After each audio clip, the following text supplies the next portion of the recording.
Uh-oh.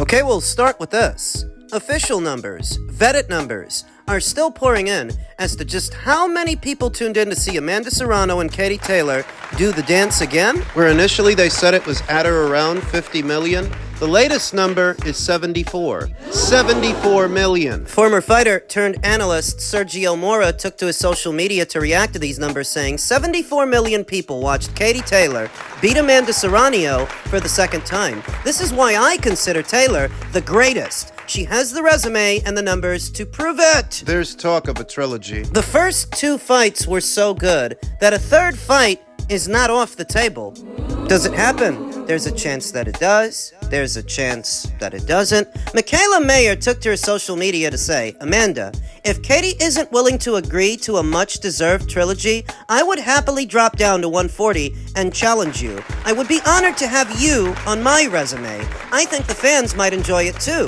MVP, top-ranked boxing, Serrano sisters. Michaela wants to fight Amanda. Amanda Serrano responded by saying, negotiations are starting as soon as possible. That was our deal. In our face-to-face, her and I shook on it. She did mention it at her post-fight press conference, so I'm confident it's a go. Only fight I'm interested in at this high weight. Very polite way of saying that Michaela Mayer doesn't have anything to offer her, and neither does anybody else. At her around 140, 147. Sorry, Michaela. So Michaela Mayer's kind of stuck out in the cold, because Natasha Jonas has plans to box Lauren Price after the Ivana Habazin fight. That ties up 3 of the 4 alphabet titles in the welterweight division for the foreseeable future, and thus Michaela is left without a high-profile fight, without a high-profile dance partner. She hopes to get Amanda in the ring.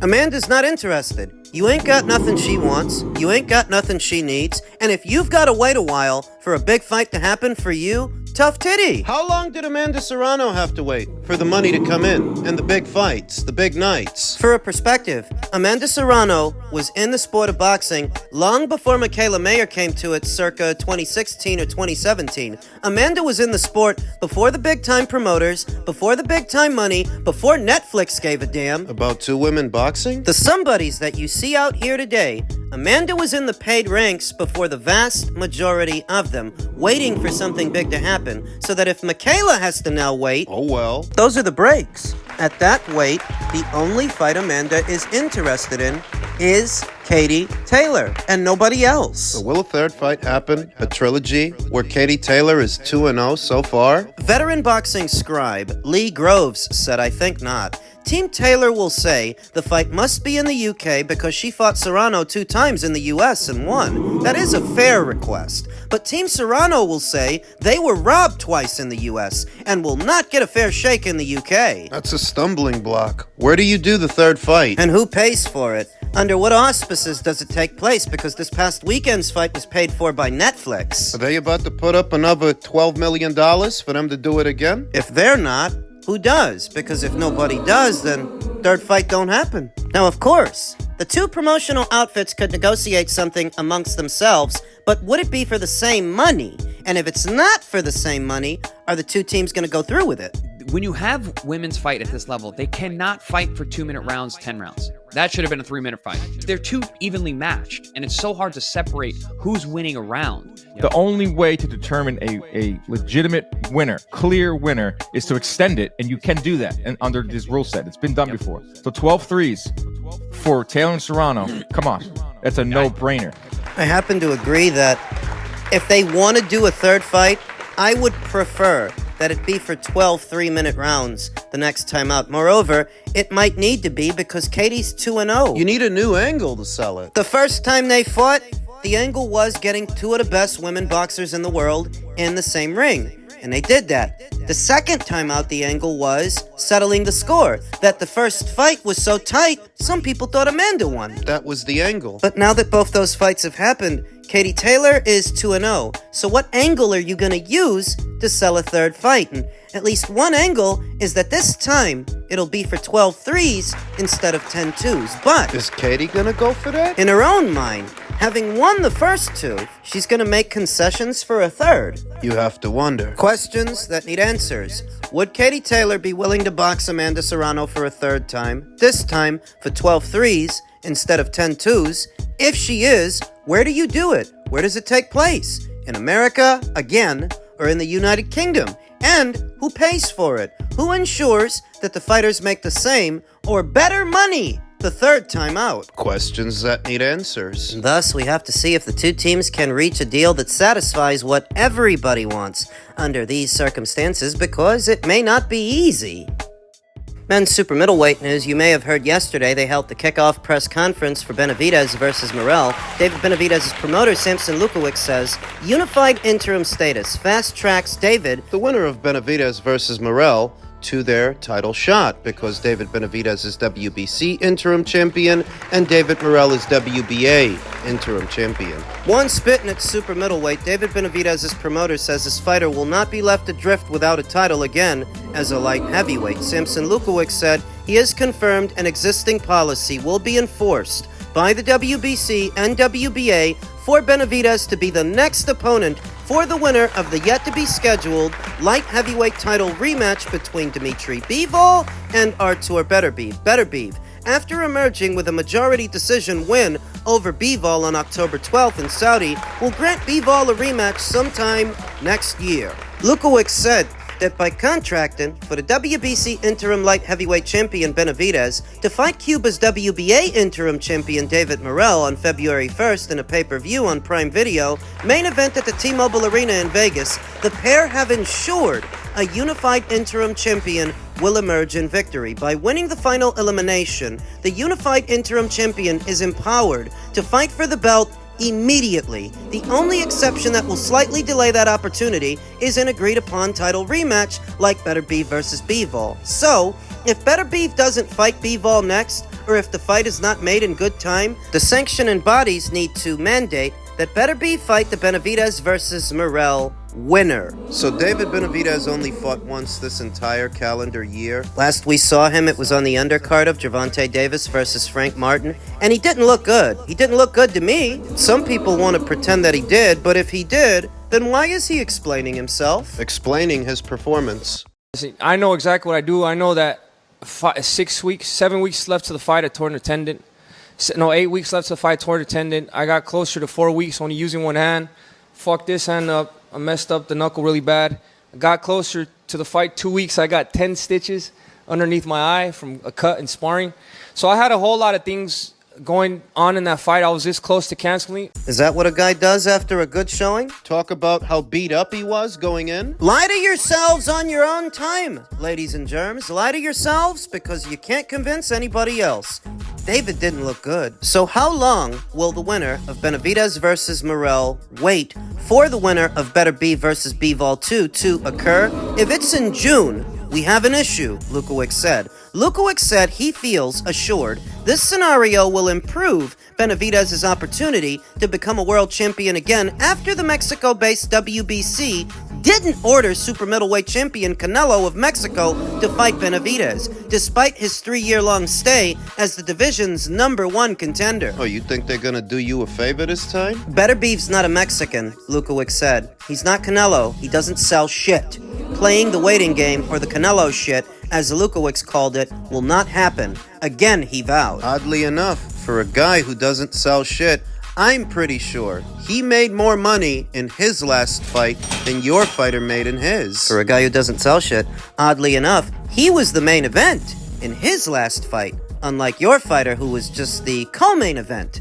for Gervonta Davis?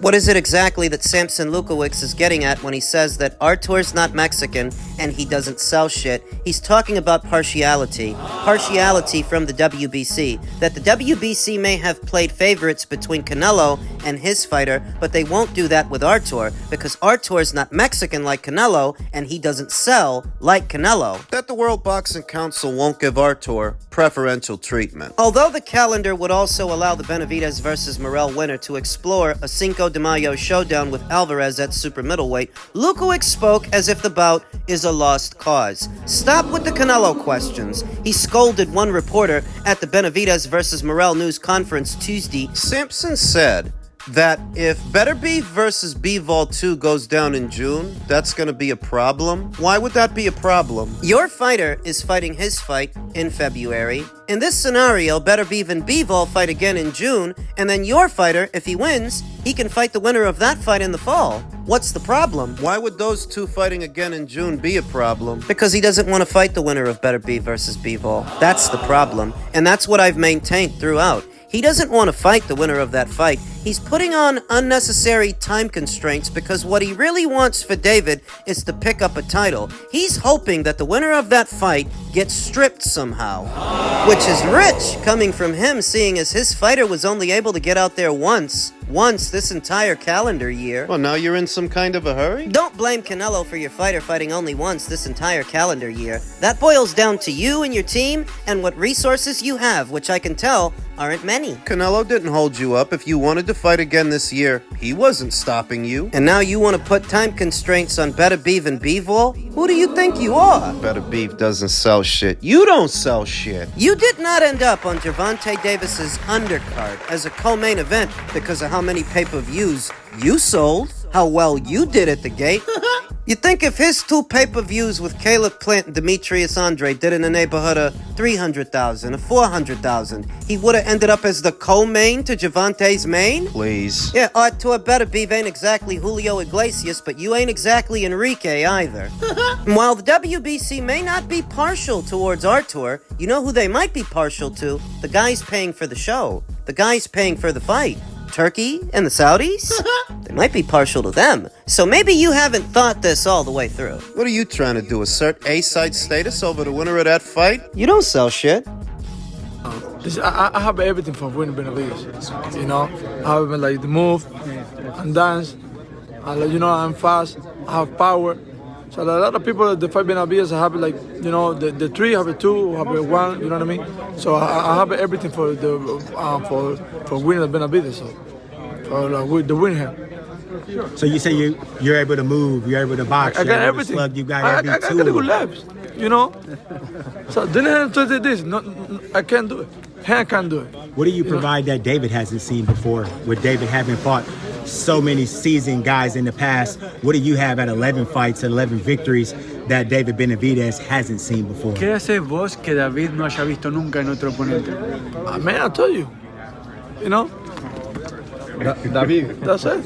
And so David Morrell feels he's got everything he needs to beat David Benavidez. He's certainly got size. He's eye level to David Benavidez, which is not an often sight. You don't usually see that. He is eye level to David Benavidez, where more often than not, at least at super middleweight, David Benavidez towered over most of his opponents. Most of them. He doesn't tower over David Morrell. Physical condition of the fighters, where David Morrell sports noticeable musculature, David Benavidez is fat and flabby, fleshy. Soft in the body. You'd have to be blind not to notice how much weight David Benavidez puts on from one fight to the next, and how that basically forced him to leave the super middleweight division, that if he could still be there, he would, but he's too big. A sore spot for Samson Lukowicz. That's why he got irritated when Canelo was mentioned. If he could have stayed there, waiting a while longer for Canelo Alvarez to give him the time of day, then he would have. He'd still be there if he could make it, but he can't. He's fat. Got titties.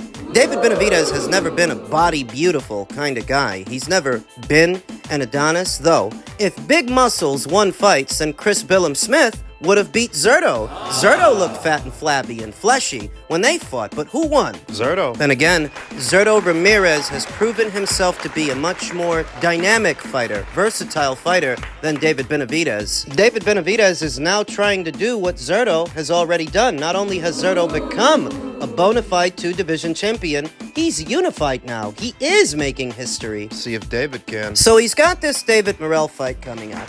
And even though he's fat and flabby and fleshy, don't forget, he's got Memo Heredia back on the team. He's finally wised up.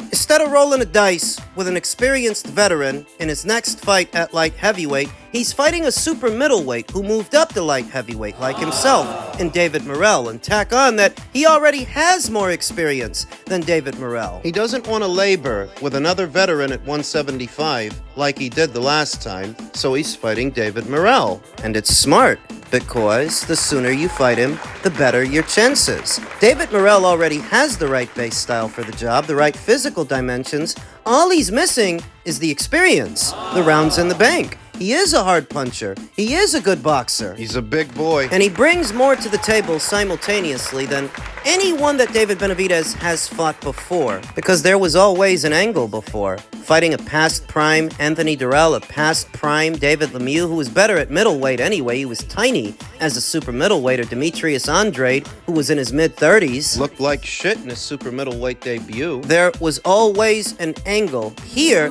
the only real angle to beat David Morrell is he's still on the green side. He doesn't have as much experience as you do, and maybe you can use that to push him, wear him out, force him to fight at a pace he's not used to. He only has 11 professional fights, and of the 11, he's only fought in a 12-rounder 2 times. If you force the issue, maybe you can get him to gas out. Maybe you can wear him out, outlast him, with the help of some of those infamous memo shakes. David Morrell's best bet is to try and hurt David Benavidez. Stop him in the first half, because he runs the risk of being stopped in the second. Memo shakes! This gets into the later rounds. David Benavidez has a lot more experience there than David Morrell. Might start to tire, slow down, start getting hit. Memo shakes! Get taken out. That could be what Team Benavidez is banking on. Imagining a Team Benavidez win. Sounds a lot like what Samson Lukowicz wants for his fighter is a vacant title, vacant titles. The vacant WBC and WBA, if the winner of Beterbiev versus Bivol 2, if that fight doesn't happen soon enough. It's taking too long, or it's scheduled to go down much later in the year. The problem with that strategy is that the WBA and the WBC might make more money if Artur has that belt, or if Dimitri has that belt. Since they're the ones fighting in Saudi, they're the ones that have Saudi money behind them. Memo shakes! Money is the great motivator, and money might be what decides whether or not they want to press the issue.